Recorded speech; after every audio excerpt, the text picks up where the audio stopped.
Well, good afternoon, everybody. On behalf of the Shire's Young Professionals, I want to welcome you to a special program and event that we have started to do in the new year around Meet the Author series. And I want to welcome today our guest, Garrett M. Graff. Hopefully you've seen around Facebook and through our communications all that Garrett has been up to in the last 2 decades, but I want to go over some of those things and then get right into some of the questions we have. We also have a bunch of young professionals joining us here in Zoom land and on the call, and I want to thank them for tuning in, coming into this kind of digital town meeting and being able to ask Garrett questions as well. So thank you, young professionals, for doing that. Garrett is a distinguished magazine journalist, best-selling historian, and regular TV commentator who has spent more than a dozen years covering politics, technology, national security, helping to explain where we've been and where we're headed. Today, he serves as the director of the Aspen Institute's Cybersecurity and Technology Program and is a contributor to Wired, Longreads, and CNN. He has written for publications from Esquire to the New York Times and served as the editor of 2 of Washington's most prestigious magazines, the Washingtonian and Politico magazine, which he helped lead to its first National Magazine Award, the industry's highest honor. His books include Raven Rock, the story of the U.S. government's secret plan to save itself while the rest of us die, The Only Plane in the Sky, an oral history of 9/11, Angels Airborne, JFK's final flight from Dallas, The Threat Matrix, the FBI at War in the Age of Global Terror, and the first campaign, Globalization, the Web, and the Race for the White House. Most recently, Garrett has had a Vice TV series made based off of his book, Raven Rock, which started to air in November of 2020, which was entitled While the Rest of Us Die, Secrets of America's Shadow Government. I've met Garrett multiple times through conferences and just, I think, through the social sphere, have enjoyed the Raven Rock book and just kind of been fascinated both at your career and your trajectory, your writing ability, and just being a Vermonter and still working at a global pace, which is kind of encouraging for many young professionals that are on today. And to that end, Garrett was born and raised in Montpelier, Vermont, is an undergraduate of Harvard University and was the editor of the Harvard Crimson.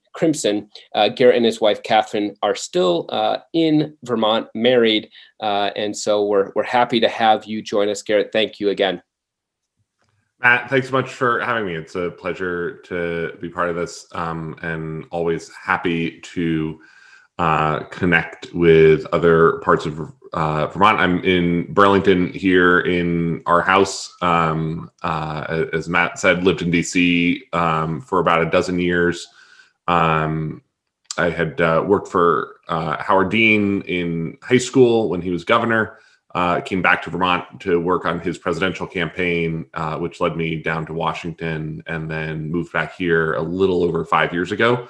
And we have a 2.5-year-old daughter, and are loving being here in Burlington. So great to talk with another part of the state, especially on a day like today, where I probably wouldn't have ended up driving down to another part of the state. So good to connect virtually. Yes, always a challenge in Vermont in the winter. So the landscape has changed even in a year for our ability and comfortability, I often think, for us to connect digitally and have people, pretty readily comfortable with that format and this format. So thank you again. Let's jump in. Where I've kind of structured, just so everybody knows watching and the group here, where I've structured kind of 3 buckets of questions for Garrett, and then we'll get to all of yours as well. But I want to talk a little bit about your writing process and kind of how you got from where you were. You just gave a little bit of a synopsis of that, but maybe digging in a little bit more. Really where we're at as a country. And really giving us your kind of your perception of the last 4 years, if not the last 14 to 16. So we'll dig back into some history, which you're well known for doing, to see where we started and where we are today, and where we are especially tomorrow as inauguration approaches. And then I want to have some discussion around young professionals in Vermont. I think, again, as I mentioned, just really a treasure for us to have somebody with as much writing clout and recognition as you, and yet, as you mentioned, you're still based in Burlington, Vermont. So how do other people on the call, how do we look at that and kind of aspire to be some version of that, and maybe some words of wisdom. So with that in mind, I'll start with some of the questions, the pre questions we have. But again, if you're on Facebook watching and you have some questions for Garrett, our author for the night, please put them in the comment bar, and as well as our guest in the room with us today. So talk to us, Garrett, like you mentioned, after the Howard Dean campaign, really getting acquainted with Washington, D.C. Where did the writing start? Had the writing always been there? Had you always been a good writer in high school? Or did you find that kind of through trial and error and through exposure, the writing process really formed for you? Yeah, it's funny. Writing is, in some ways, my family business. My father was the Associated Press bureau chief here in Vermont for 27 years. That's sort of what he did while I was growing up. My mother is a children's book writer as well, was the editor of Vermont Life when I was a child, and is actually a Vermont historian. My parents met at Middlebury together and have been here ever since. And so I grew up in a family of writers. Even for my dad, or via my dad, it's actually a third generation career, because my grandfather was a reporter for his career, started out covering cops in Pittsburgh in the 1930s, worked for the New York Herald Tribune in the 40s and 50s, and retired to a farm in North Pomfret in the 50s, which is how my dad ended up growing up here.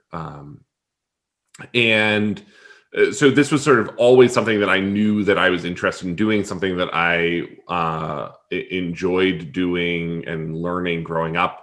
And I think journalism in many ways is how I satisfy my natural curiosity. That it's wonderful to have a profession where you are able to wake up every day and think of things that you are curious about, and then go out and ask people to explain them to you. I would just echo, as by the way, Matt's intro. These things are more fun the more conversational they are. So if any of you have questions along the way, or thoughts or reactions, please feel free to chime in. Absolutely.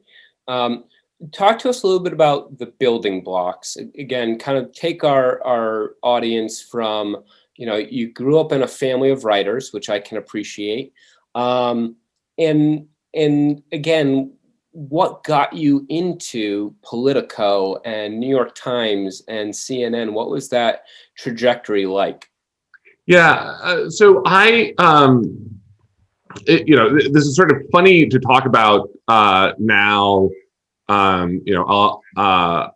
will turn 40 this year, and beginning to wrestle with the idea that I am not quite as young as I have always considered myself to be in career purposes.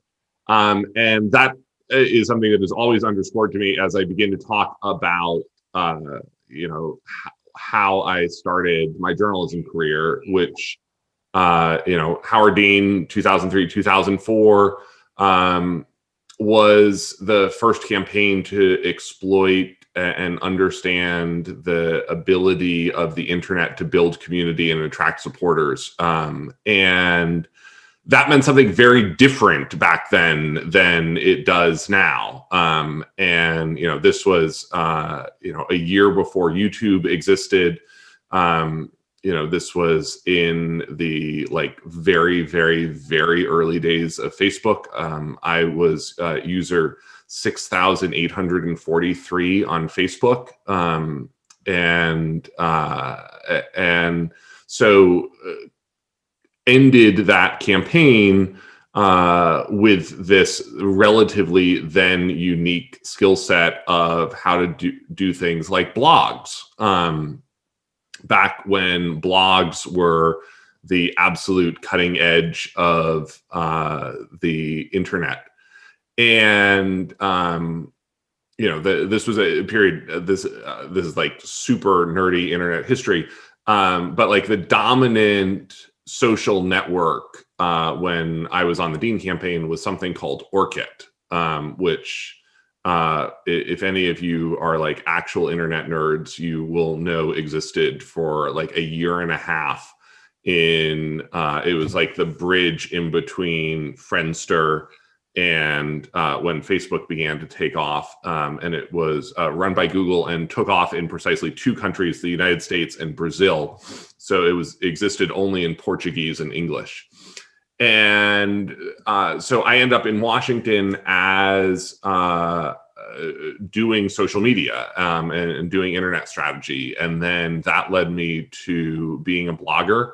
And led me sort of from there into more traditional news outlets, including Washingtonian, where I became the editor eventually. And then as I began to sort of write more in traditional magazine form, eventually to Politico magazine. And then I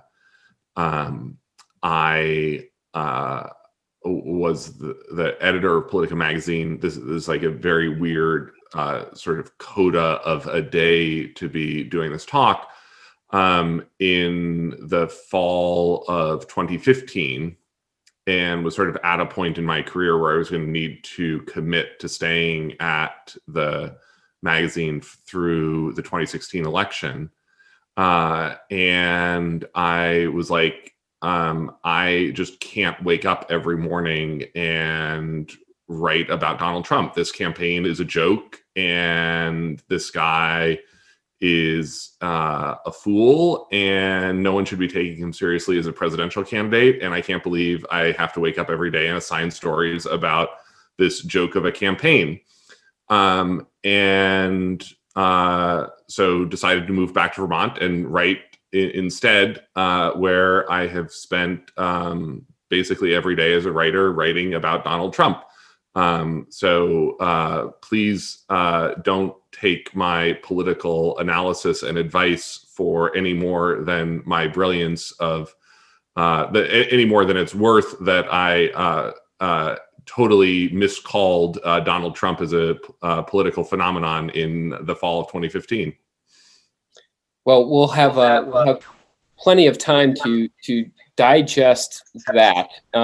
Before we head in that direction, Garrett, which is, you and I were going back and forth for a couple weeks now, just kind of saying this talk that you're having with us today keeps getting more and more important as things unfolded a couple of weeks ago in the Capitol, and as we inch towards an inauguration and the lockdown of Washington. So we definitely want to head in that direction with you. But talk to us about, at this point you've put out, half a dozen books, which, is different than blogging and a little bit different than magazine writing. What's your process do you have kind of a manuscript that's ongoing in your head, manuscript that's ongoing on a Google Doc, or do you start to does it take you 3 months to do a book? Does it take you really, kind of the year after year of plugging away at it? What's your process for writing? It's different for every project. I still do a lot of magazine writing. I do a lot of op-ed and essay writing.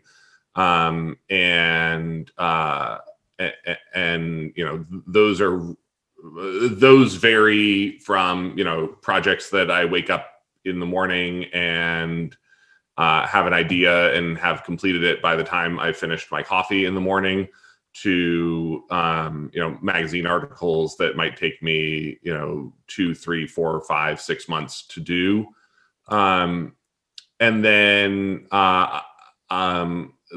it is a weird hobby, but I describe my book writing as my hobby, and it is a intensive and relatively all-consuming one, but it is what I do instead of any other hobbies that I might have taken up.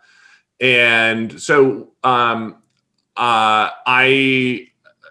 most of my writing takes place at the intersection of technology, politics, and national security.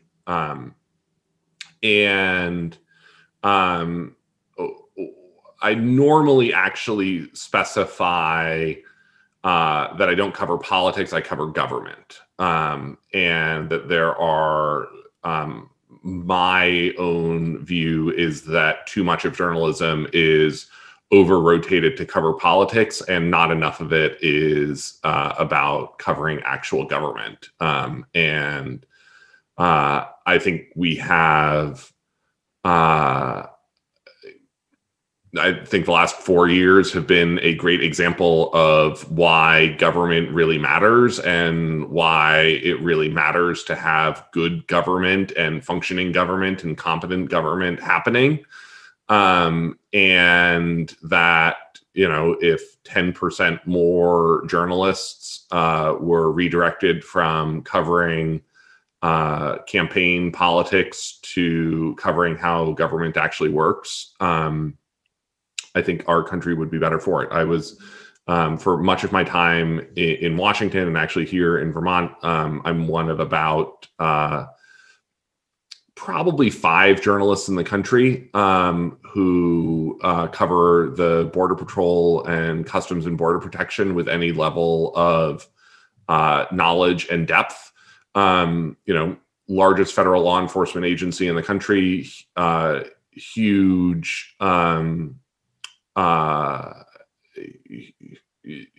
role in public policy. And there, are 3 or 4 people in the country who wake up in the morning trying to figure out what to do and how to watch over that as an institution and an entity. And then to begin to circle around to answering your actual question, the books that I've done generally start out as magazine articles that I finish and then say, okay, there's something more here. I want to develop this into a book. That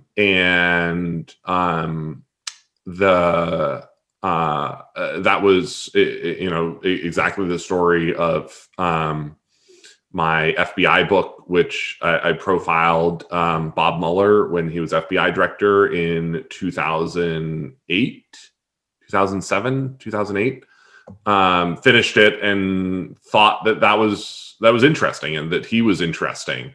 And so, then spent the next 3 years turning that into a full-length book that's a history of the FBI and its counterterrorism program and its evolutions post 9/11, and sort of a biography of Bob Mueller wrapped into that, which was largely unread and largely uninteresting to almost anyone until early May 2017, when suddenly people were much more interested in Bob Mueller than they ever were when he was FBI director. Then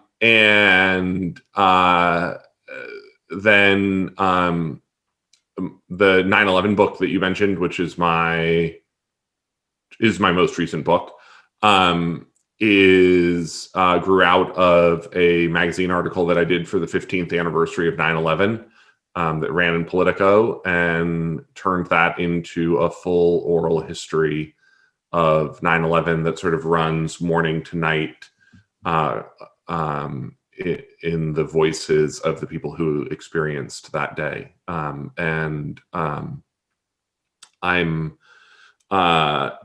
I don't know that I can really rotate my computer to show you, but I'm working now on a book that'll come out, I think actually later this year. That's a history of Watergate and the Nixon presidency that was due January 15th. Which, if any of you are good with calendars, you will notice is now in the past. And I have about 2 months more work to do on it. And then we'll hopefully have that project behind me. Well, I could spend probably all evening talking about your process and editing and getting those back. But I know that many of our audience are probably chomping at the bit a little bit to hear your interpretation, your perspective on where we've been the last 4 years under a Trump administration. How did we get here? Where are we going come tomorrow? Yeah, big question. I was going to say, so, and this is where, if any of you have sort of specific things or that you want to dive into, let me know. I'll give a couple of different answers, but it's obviously not going to satisfy all of those different types of questions. So a couple of things that I think we are seeing right now is obviously the massive reverberations and fallout from the January 6th insurrection and storming of the Capitol. It might be worth, coming back and doubling back and talking a little bit more about that specifically. But I think what we are still very much uncertain about is how exactly that drama is going to play out in the effect on the Republican Party itself over the next couple of months, and particularly the next 2 years in the midterm cycle and the next 4 years in the presidential cycle. We will have never lived through something like what we are going to live through over the next couple of weeks as we see a former president go through an impeachment trial. And, Mitch McConnell's comments today that the president deserves blame for feeding lies and inciting the attack on the Capitol, that seems like he is saying that he might end up voting to convict.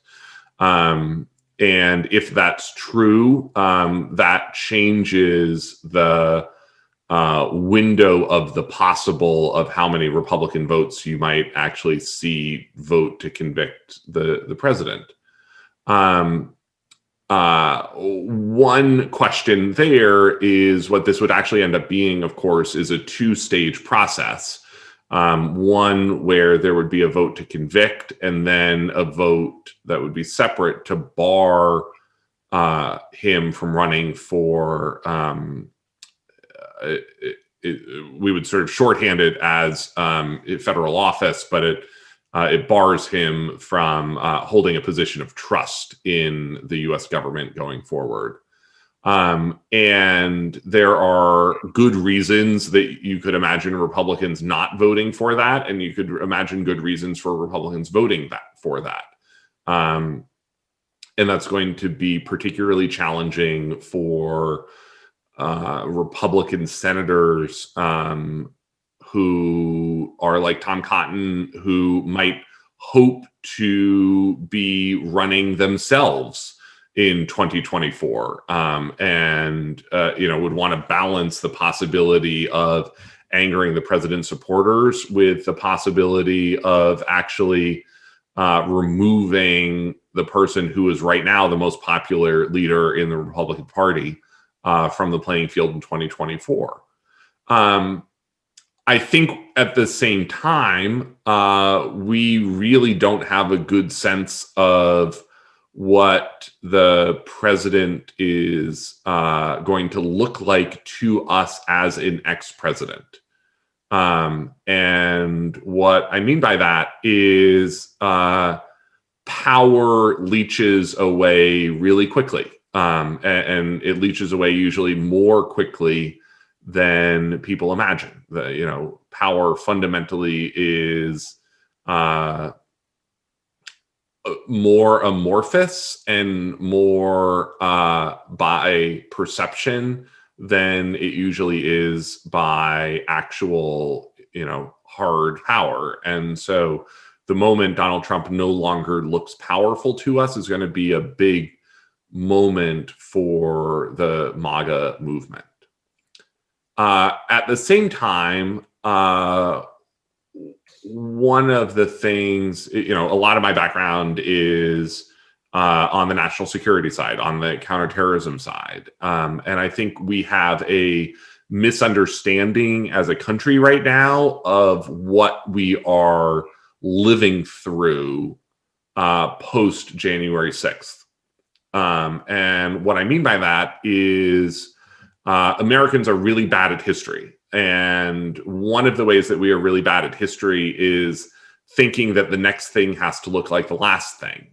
And so thinking that the next civil war in the United States needs to look like the last civil war, I think we misunderstand and misestimate right now that sort of just because Texas isn't trying to secede and there's no group of legislators in South Carolina trying to draw up a new constitution, that we are not in a low-level civil war. And that if you actually take a step back from sort of the day-to-day news cycle and look at the totality of what we have seen over the last year. Armed militias trying to take and hold public spaces. Armed groups storming state capitals in multiple places to disrupt the operations of normal government. Armed groups attempting to kidnap, try, and execute elected officials.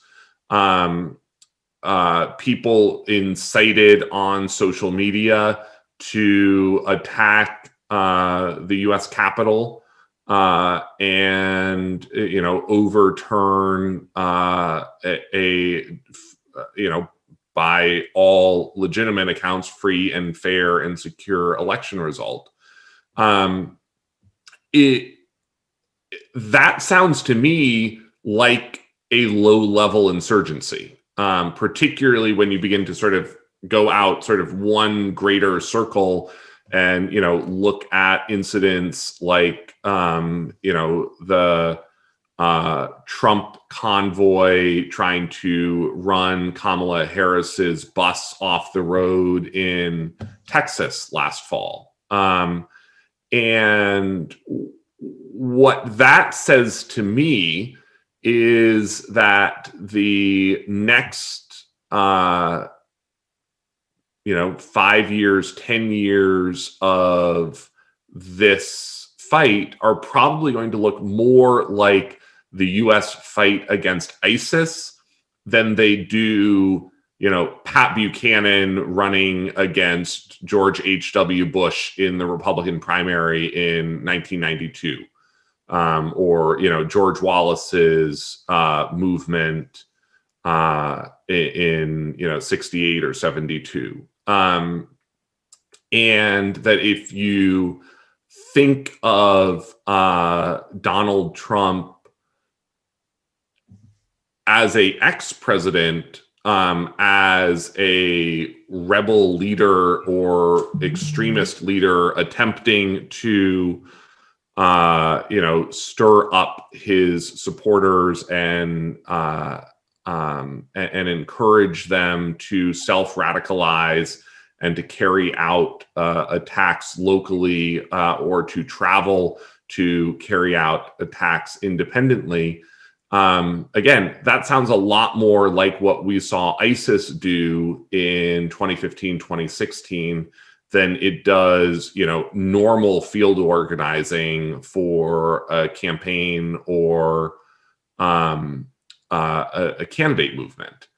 The caveat, and this is where I sort of come back to where I began this answer, is extremist movements succeed when they are winning, which seems a little bit tautological, but actually is true, that ISIS succeeded and grew and thrived and was able to attract adherents in 2015 and 2016 when it was seizing physical territory, when it was expanding in Iraq and Syria, and seemed like it was going to be a model for a new caliphate in the Middle East. The moment that the US engaged heavily against ISIS and began to turn it back militarily, it began to lose territory. It began to lose its ability to operate and secure and control physical territory. Suddenly, ISIS looked a lot less appealing to adherents across the rest of the world. And it is sort of not a coincidence that the types of extremist attacks and ISIS inspired attacks that we saw in 2015, dried up by 2017, 2018. And I think one of the questions is, does a Donald Trump who doesn't have access to Twitter, doesn't have access to Facebook, doesn't have access to YouTube, doesn't have access to the presidency, look as inspiring and as exciting as he does, as he did to his supporters over the course of 2020. Great, thank you. I know we have a couple questions. I have a couple more, but I want to get to you, Maria. You have a question, and then I want to go over to Jonathan Cooper as well. So we'll start with you, Maria. Hi, Garrett. So nice to meet you. My name's Nice to meet Maria. you. Thank you so much for being here. So I'm a reporter, and I currently work at the Bennington Banner, but I will be working as an investigative reporter in the spring for Voice of America in DC. Mm-hmm.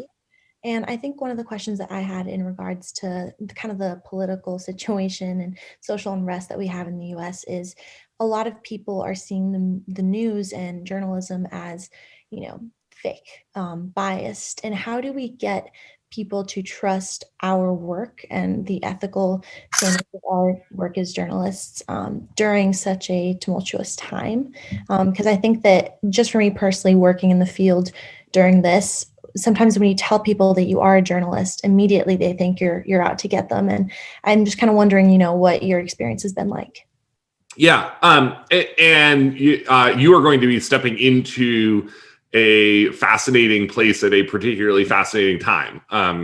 For those of you who have not followed this, Voice of America is part of this broader government agency known as USAGM, that stands for something like the U.S. Alliance for Global Media or something like that, and is one of the great institutions of American democracy and beacons of freedom and liberty around the world. Carries out all manner of operations particularly in sort of repressive authoritarian regimes, trying to do native language objective news and information, was a huge player in the Cold War, beaming news and information into the Soviet Union and Eastern Europe. Remains, a key source of news and information for people in places like North Korea and China. And it, more than almost any other government agency, has been targeted by the Trump administration to try to tear down the longstanding and very hard and fast editorial wall between sort of the U.S. government and the journalists who work there, which has a huge detrimental impact to the trustworthiness of the underlying information. And I think there is a this question of trustworthy information is probably next to the climate and the environment, the most existential question facing our country right now as a democracy. That democracy requires some ability to have a shared conversation and have some shared set of facts from which you can have a public debate. And that is something that we have seen erode, pretty dramatically in the age of social media. And it's one that, there are a million different places to lay blame, and solutions are going to come through, a million answers to individual problems. But this is something that we have sort of seen in the breakdown of news and information migrating from 6:30 p.m. newscasts and morning and afternoon newspapers into your Facebook feed, the Twitter sphere, and all sorts of even worse places that Americans get their information today. And I think that there is a very real problem that we face, that we are watching media and information become primarily used as a arbitrage opportunity. And what I mean by that is we're sort of seeing a split between media for the elite and media for the non-elite. And the media for the elite is actually doing very, very well. And you look at things like Bloomberg, the New York Times, the Wall Street Journal, the New Yorker, places where having access to high quality information is necessary for people's careers or social advancement, is information that people are willing to pay for. And what has collapsed is the business model for high quality information to be delivered to the non-elite. And sort of non-business people and people who don't need to consume information for their professional or social success. And that, in many ways is we think of as a relatively new phenomenon because we've sort of watched that decline over the last 20 years with the rise of the internet. At the same time, the only time that America has really had widespread access to high quality information for the non-elite was this pretty weird period from the 1940s through the 1990s when your local mattress store, your grocery store, and your local car dealer were willing to subsidize reporters, going to war zones and covering the State House and covering Washington, and going to school board meetings in exchange for the opportunity to place ads about their mattresses, groceries, or cars next to the words that the reporters were writing. And that was this sort of very awesome moment in terms of the civic information that newspapers were able to provide.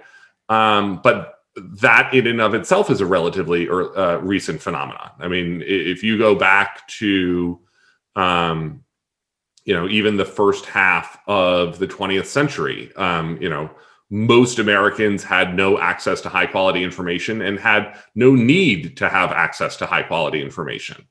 And I think one of the biggest questions for our society right now is how you help rebuild the structure and the foundation of providing high quality information to non-elites at its most basic level. Thanks, Garrett. I want to go over to Jonathan Cooper. I think has a question for you as well. Yeah, Jonathan Cooper, work at the Bennington County Regional Commission, working in economic development, community development, et cetera. There's something that's sort of been on my mind is that golden era that we all sort of, that our parents knew that Cronkite, it was like, where were you when Kennedy was shot? Like, where were you when Walter Cronkite told you? Where were you when Edward Murrow told you? And that, I think something that came to mind about, from before we had that golden era of Andrew Jackson's people telling a campaign that, John Quincy Adams was a pimp for the Russian czar. And there's a wild era of disinformation, misinformation that preceded this golden era, as you referred to. I wanted to jump back to something you had mentioned beforehand about sort of the notion of ISIS and trying to think of what does it look like? What are we looking at? And, when I think back to Ruby Ridge, Waco, things that I recall from my childhood, we sort of, even, Ammon and Clive and Bundy, it sort of feels like we're looking at a real understandable reluctance to have that sort of engagement that you were describing elsewhere.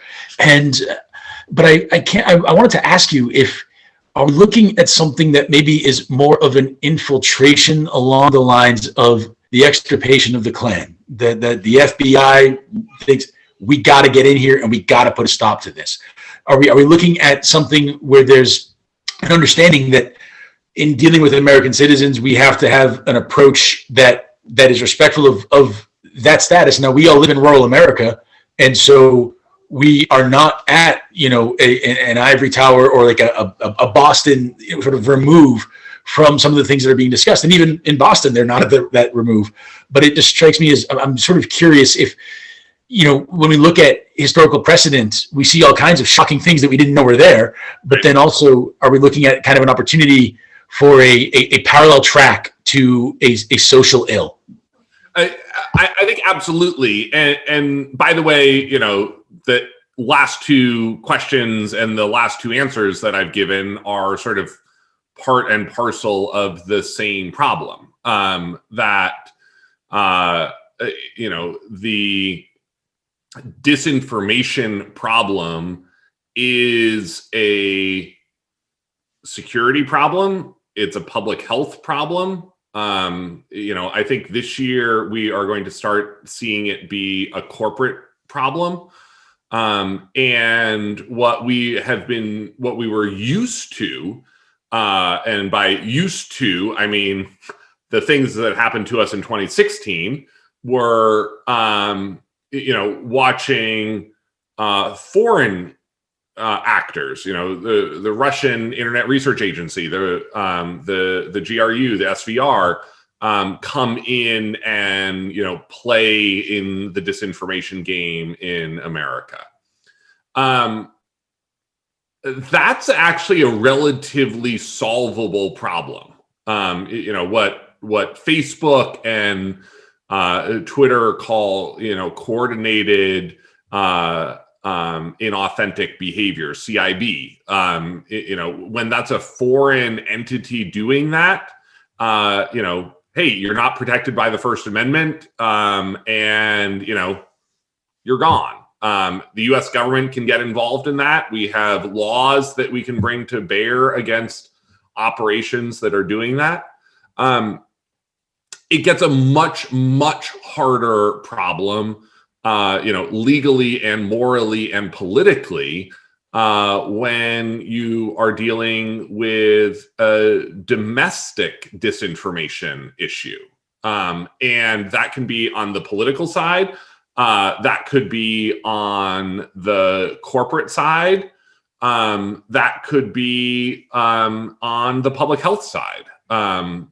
And the line in some cases between misinformation and disinformation is relatively thin. And I think, one of the biggest challenges that we're going to see this year is misinformation and disinformation affecting vaccine acceptance. And, if you looked at JP Morgan's analysis of 2020 yesterday, surprise, they think the most important macroeconomic issue for the United States this year is vaccine distribution and acceptance. And there is a $10 billion a day economic difference for the United States, literally by the day of when we get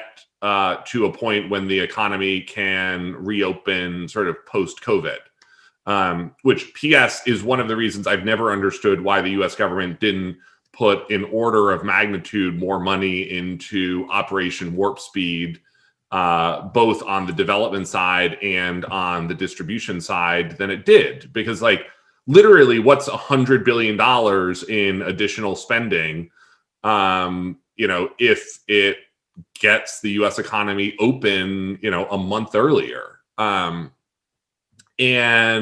we're going to see,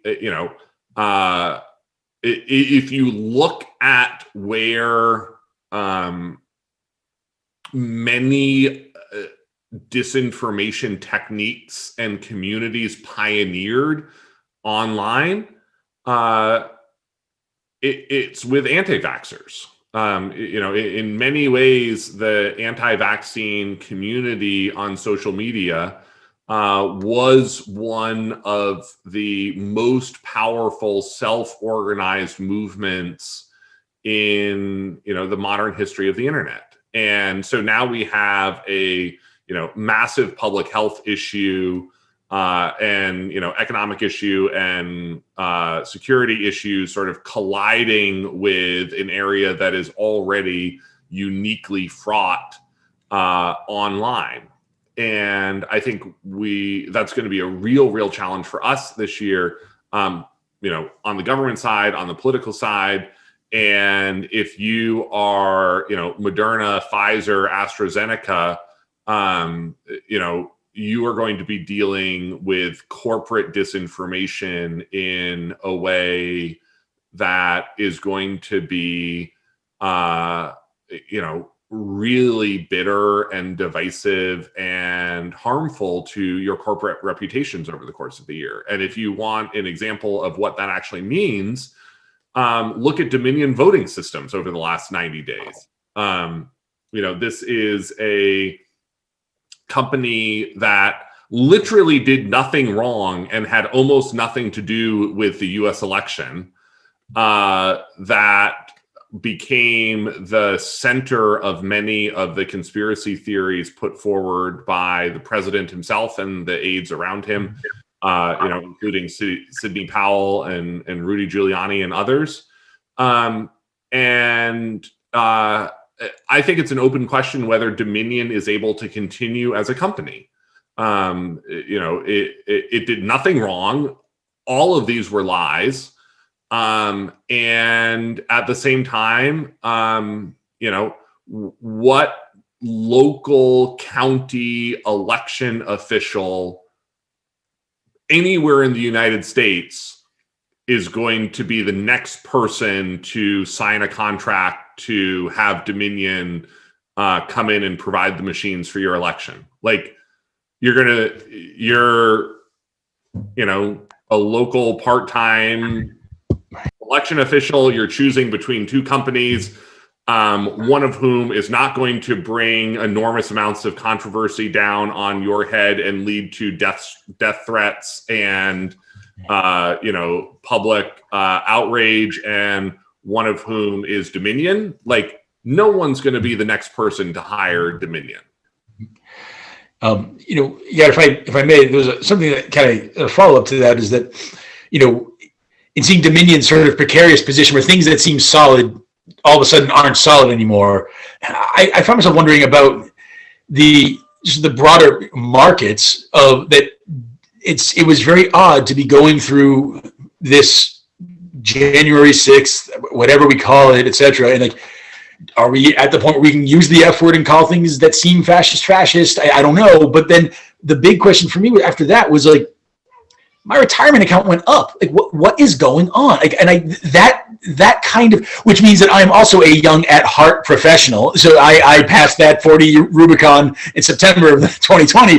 But the question I sort of had was like, I've gotten to the point where, we are told to look to the markets, but then they seem to be living under some other physics, like that aren't the planetary physics that we know. And I'm wondering, have you had any sort of insights or thoughts around that sort of divergence of what we see in the paper and what we see in the ticker? It is the great conundrum of our time. When you look at, and no one gathers these statistics like Bernie Sanders, but, like the nation's billionaires have made, $1.6 trillion since the start of the pandemic last year. And, at the same time, the, line for the food bank in, Montpelier is 5 miles long. And I don't have a particularly solid answer for it, in part because economics and markets are not my background and reporting world, except that it is another illustration, I think, of the divergence of these, two economies where,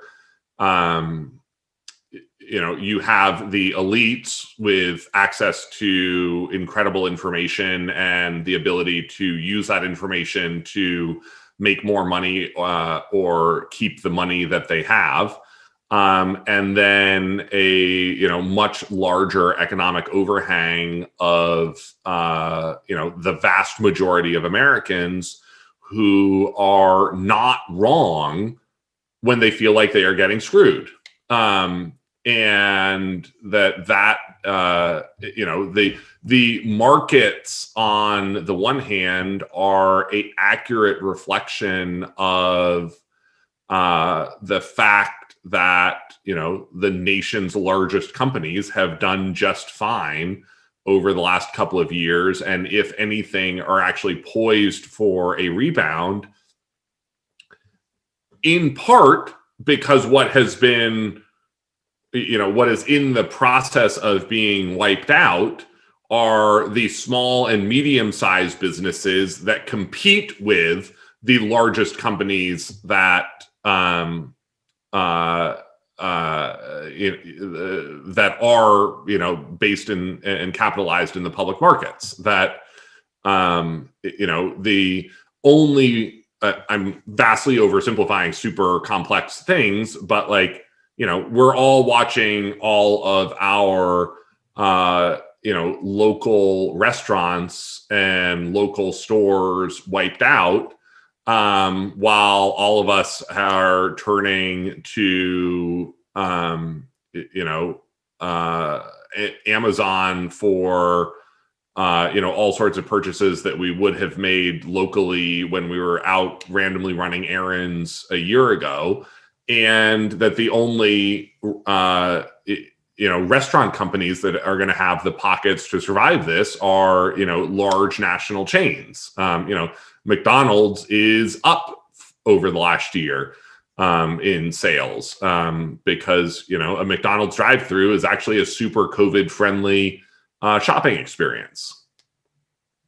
Whereas like your local cocktail bar is a much worse drive-through experience for a variety of experiential and legal reasons. Not in Louisiana. Different deal. Not in Louisiana. Yeah. Jonathan, maybe you might be part of the elite as you watch your 401k skyrocket, as you said. I want to ask a couple more questions of Garrett. Of course, if you have questions, this Zoom roundtable, but also those on Facebook, we'll wrap up in the next 15 minutes. But one question that Garrett and I were going back and forth with over the last couple of weeks as we prepared was really this idea that, was this all the Trump administration, or were there seeds of the current far right thinking, even QAnon, really established years and years before Trump? In a way, were we boiling water, cold water? And as the Koch brothers took over, and as even Reagan and Rove and Bush and Cheney and Tea Party and Palin's all kind of ascended, I've seen the meme of the Star Wars trilogy, and now the 9 series, and you could probably tell the story of the far right in those 9 series of Star Wars things, as you kind of see these evil doers and Darth Vaders of the world kind of, now this is the enemy, now this is the enemy, now this is the enemy of the Republic. And so I want to ask you, Garrett, when you look back in history, even your book 9/11, and some of the things, I think of even the other Raven Rock, were there elements that we see that we kind of look at omnisciently down now and go, oh, we kind of brought this upon ourselves a little bit, or was there just kind of this capital being pushed into these demagogues all the way through? No, I think that this is, Donald Trump is a symptom, not the disease in the extremism of the far right. This is not, Donald Trump was uniquely suited to take advantage of it. But this is a strain of the Republican Party that we have seen, going back to George Wallace and Richard Nixon and the Southern Strategy in 1968, 1970, 1972, where you have the Republican Party increasingly building a electoral block around white, economically scared and anxious voters, who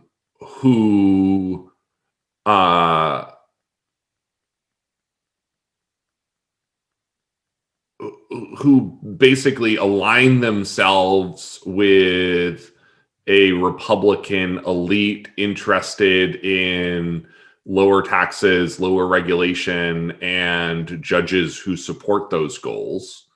And that has been the strategy for the party for multiple decades. And what we have seen is that the country is at the same time growing more diverse. It's growing more urban, or at least was until March 11th last year. And it's it's trying to hold on to what is an increasingly minority share of the electorate, as those voters shrink in the overall population of the United States as a percentage. And we have sort of regularly seen the Republican Party, issue reports and studies saying that it needs to appeal to a more diverse audience. It needs to appeal to, it needs to sort of evolve policy positions to attract a majority share of the American electorate. And it has generally refused to do that over the last 10 years, and has sort of become entrenched in this, end game strategic retreat of trying to hold on to power, trying to hold on to majority power as a minority bloc. And, one of the things that we're seeing start happening in this election is, the splitting of the Hispanic vote, particularly in the South. That it is no longer as sort of much of a single block, and we're seeing sort of ethnic and cultural traditions begin to come into play with some rising support for Republicans, which, in and of itself shouldn't be surprising. Coming back to, the Border Patrol is probably the most conservative element of the federal government, and it's majority Hispanic as a workforce. I think that watching that play out as an evolution over the next 10 years is going to be a really big and interesting question. Great, thanks. Here's another question. Do you get angry? I mean, Garrett, do you feel at times that you're writing especially from a true journalist perspective, this kind of omniscient, you're kind of just seeing a couple questions. One, are you writing that way? B, with the amount that you've written and the history you've studied, is it kind of like a no-brainer? Do you even have to shift yourself into a low gear to not get angry every single day when you see where we're heading and there's the cliff and don't other people see it? So what's your emotion around that as you write, as you watch? Do you find that you're more of a fly on the wall in a lot of these situations and really a teller of history, and that's how history is going to remember you? Mm-hmm. Or, like every other American and every other human being, do you have good days, bad days where the emotion gets the best of you? It's a really good question, and it's one I've actually never been asked exactly in that way, and I appreciate it. And I have sort of a couple parts of an answer for it. One of the things, so let me sort of back up and provide a little bit of history. So the Raven Rock book that you mentioned is the history of the U.S. government's doomsday plans. It's all of the weird stuff that the U.S. government planned would happen, during and after a nuclear attack during the Cold War, and that has been evolved since 9/11 to, protect against, hey, a terrorist attack, a pandemic, a WMD incident, one of the most interesting things that I came across in the course of that research was, as these government agencies began to sit down and talk about preserving America, like what are the things we want to save for, the other side of Armageddon. And their answer was, that this becomes very quickly a very existential question. If you're going to try to save America, what is America? Is it the president? Is it the three branches of government? Is it, an election the first Tuesday after the first Monday of the fourth, every 4 years in November? And part of their answer was that America is an idea. And, America does not have crown jewels. We don't have, a royal family. What we hand down generation to generation in America is the idea that America works, that America is a country, that we believe in the creed of, all men are created equal, and, life, liberty, and the pursuit of happiness. And, let's try to make America better tomorrow than it was today. And that, as a generation, your job as an American citizen is to inherit the country as your parents leave it to you, and then to try to leave it better for your children. And, America is an imperfect country. It has always been an imperfect country. It was an imperfect, conception of the idea of all men are created equal on the day that they bothered to write that down on a piece of paper for the first time.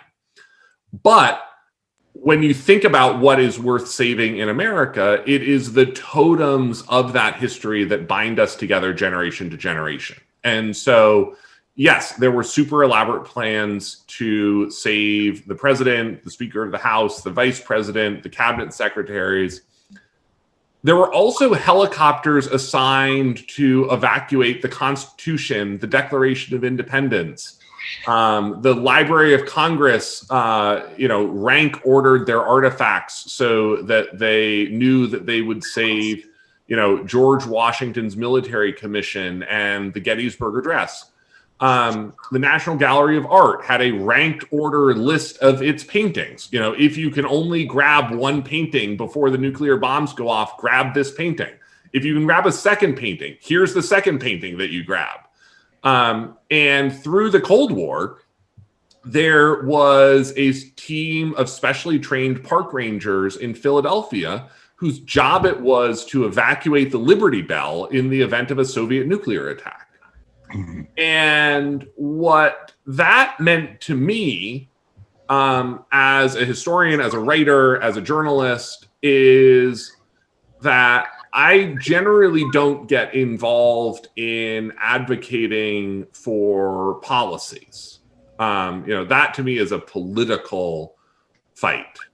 I have my own thoughts on those issues, but I will happily cover someone arguing that capital gains tax should be 27% versus, someone else who's covering 15%. And I'm happy to, do that very objectively.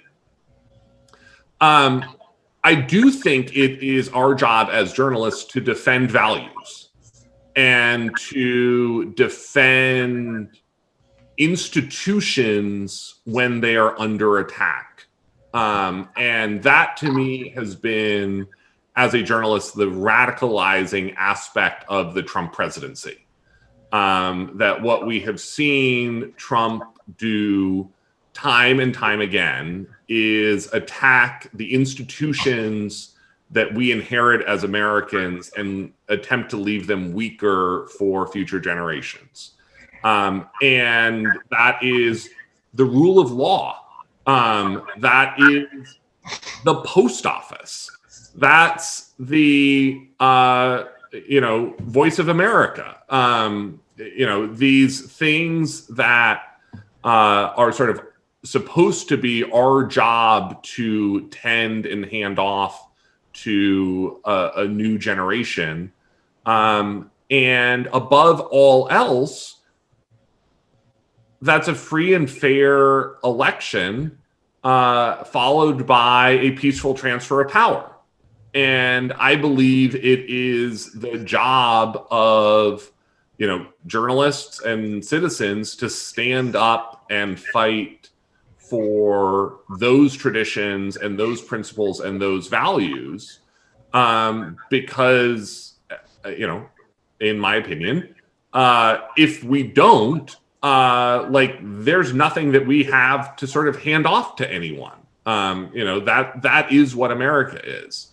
And so for me, that's the area where that's where I get angry. And that's where I get sort of less objective. On a very different, very personal level,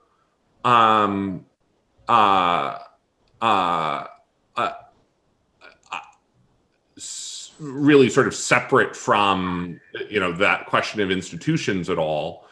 I am angry and remain angry and hope that I stay angry about the mismanagement of this pandemic. I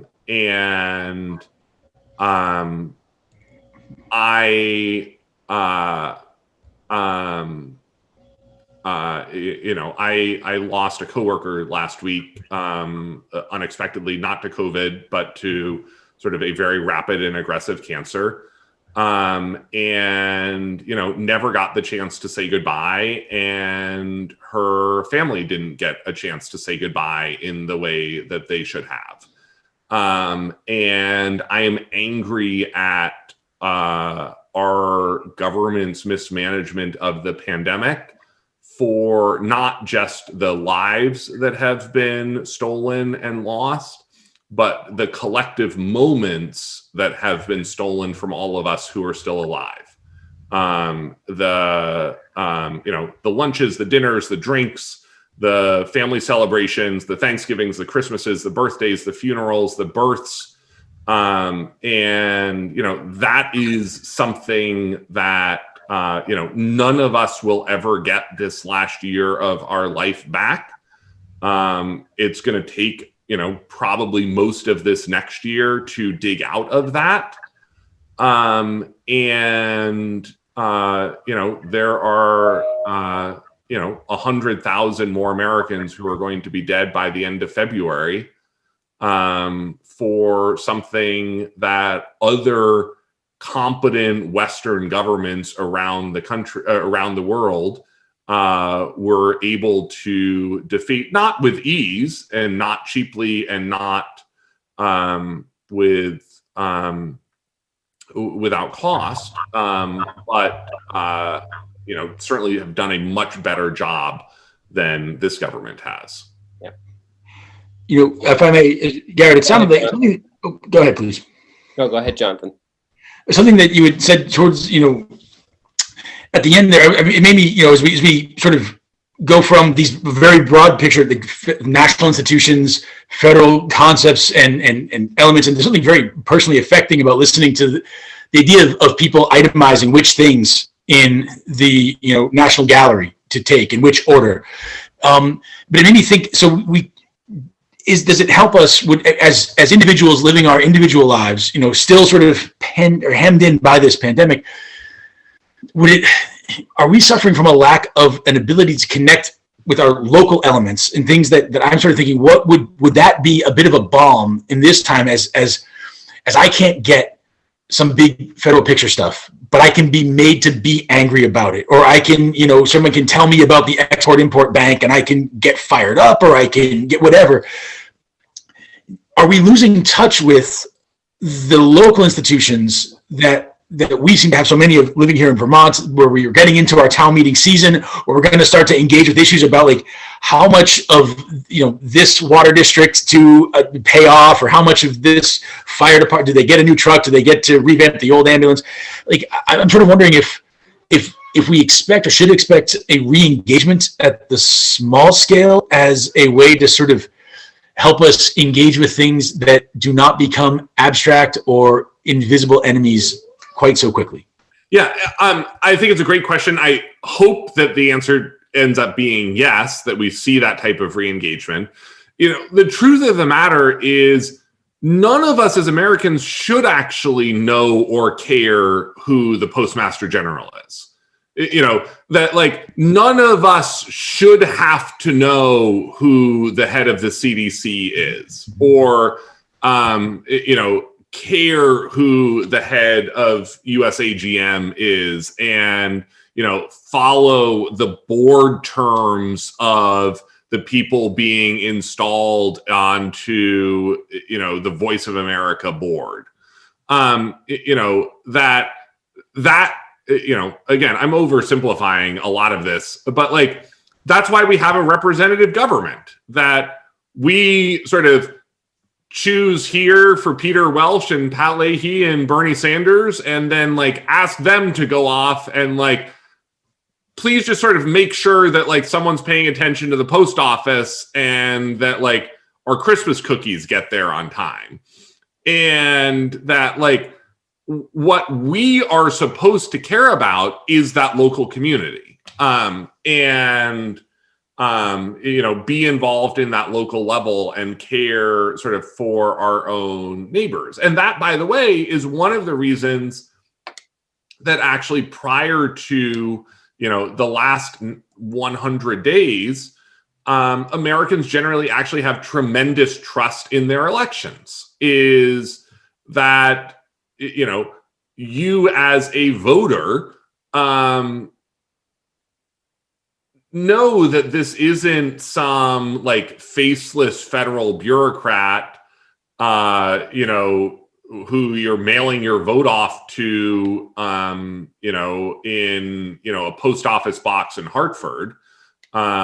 It's you're going down to your local elementary school or your church or your Grange Hall or wherever your voting place is, and you walk in and there's Susie, who has been sitting there since like roughly the second Grover Cleveland administration, and you have seen her every time you've ever voted, and she still explains to you how to fill in the bubble.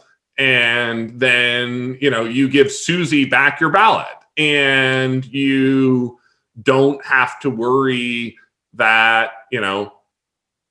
it's not going to get counted, that, it's just going to sit on the floor of a warehouse, in, 7 states away, and, no one's ever going to see it. And I think that to me is part of the like ultimate damage that we have watched unfold over the last couple of years is, and anyone who works in, crisis management or reputation management or, business in any real sense knows this, like reputations are really hard to win and easy to lose. And that, once you damage an institution, it's really hard to get it back, and it's really hard to rebuild that trust. And sort of once we are taught that you can't trust,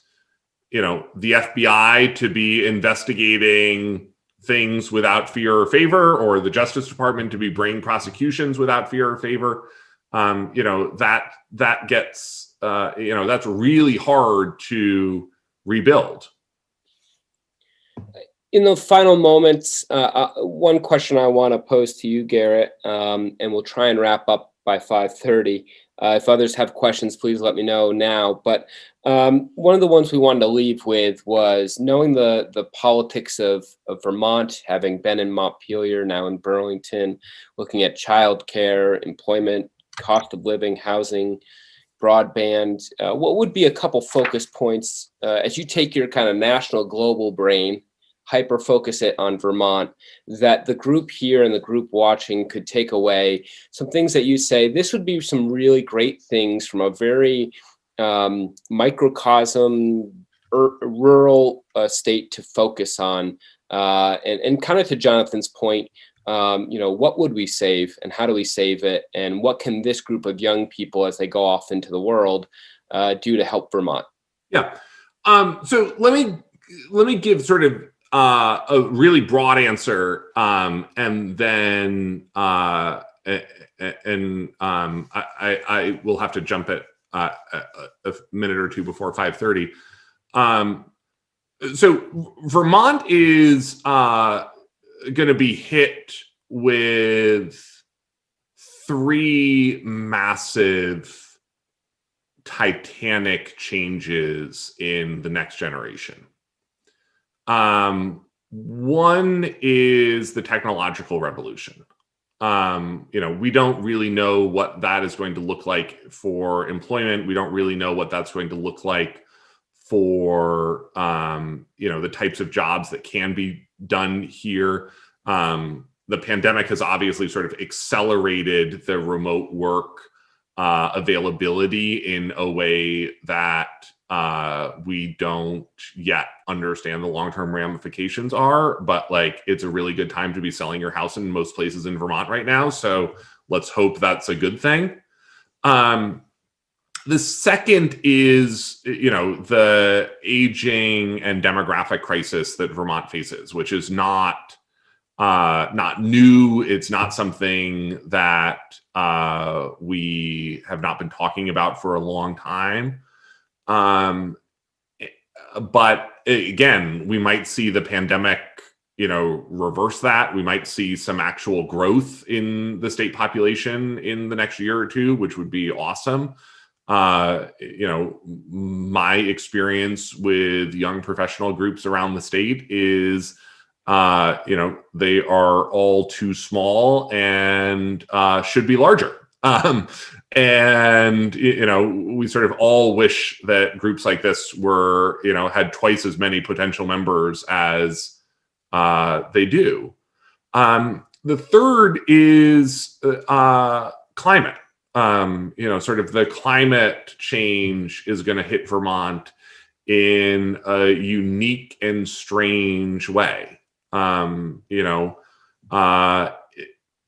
It is possible in, my lifetime, certainly my daughter's lifetime, that, Vermont will not be a maple syrup producing state anymore. In the same way that North Carolina and Virginia are not particularly well known for their maple syrups as the climate changes. I don't know at what point the snow totals begin to collapse the ski areas. There is going to reach a moment where, I don't know whether it's, 100 snow days a year, 60 snow days a year, 45 snow days a year, where it's just not economically viable for the ski areas to even open in the first place. And so what does that do to a state that has invested so much in tourism and hospitality, and outdoor activities? And, I don't know that we necessarily have really good answers to any of those three challenges right now. Again, several of them are not particularly new, and none of this is revolutionary stuff that only I have ever thought of. This is sort of the debate that we all see playing out across our state right now. But my general argument is that as a state, we are not having that conversation in the way that we need to actually arrive at the answers that we are going to need to have in time to actually have them make a difference. And that,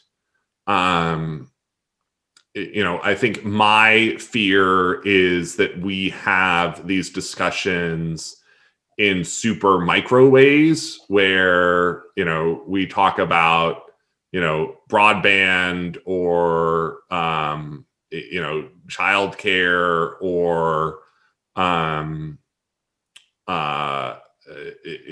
healthcare, and solving for those three titanic changes in our state over the next generation is not going to come with like a bunch of patchwork, unconnected debates. And so in my mind, like, we need to have that big conversation and then sort of back into the solutions. Like, broadband is awesome. It's something that we need far more of. Cell coverage, something we need far more of. But like, that's a tiny slice of like problems 1 and 2 and 3. Childcare is a problem of, 1 and 2, on and on. But I think if we're not looking at this systemically, we're in real trouble. Great. So, Thank Matt, thanks so much for having me today. This was awesome. It was great to get to know you guys. And I will hope, sometime in 2027 or whenever we get out of this, I'll be able to come down and see you guys all in person. Thanks again, Garrett. Have a good night. All right. Thanks so much. Thanks, everybody, for hopping on. Hopefully you found that useful. Let us know. Give us some feedback.